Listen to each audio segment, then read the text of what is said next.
Boa noite, pessoal. Leonardo, eu queria saber como que foi a redublagem de Cavaleiros, porque você falou aí que só tem noção do sucesso depois que sai do estúdio, né? Mas no caso, quando voltou, saiu da Gota Mágica e foi pra Alamo, se não me engano, Foi. como que foi retomar um trabalho que vocês já tinham feito muito sucesso com ele? Abraço, valeu. Abraço. Então, porra, boa pergunta, assim. Quando nós fizemos Cavaleiros pela primeira vez, sabe aquela história do telefone sem fio, que eu te conto uma história, você conta pra ele, quando contar pra Bianca, já vai sair diferente do que aquela que iniciou comigo. É o telefone sem fio. Então, aconteceu em Cavaleiros do Zodíaco mais ou menos isso.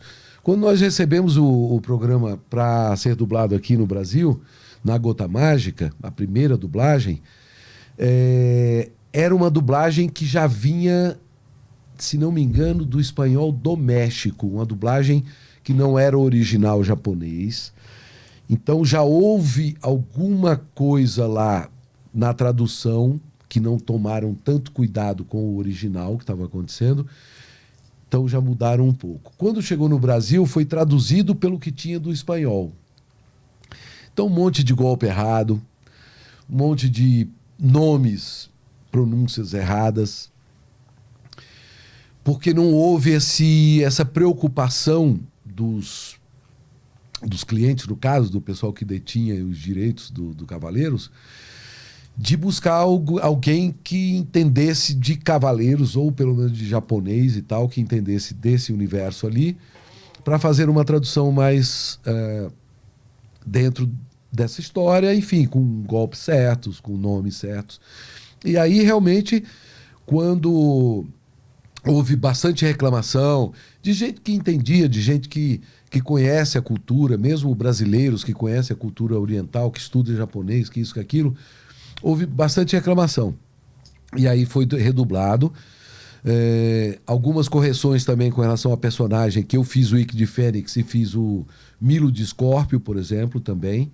Então o Milo foi um personagem que parecia que era pequeno, depois acabou sendo um personagem grande, ainda bem que eu fiz uma voz muito diferente.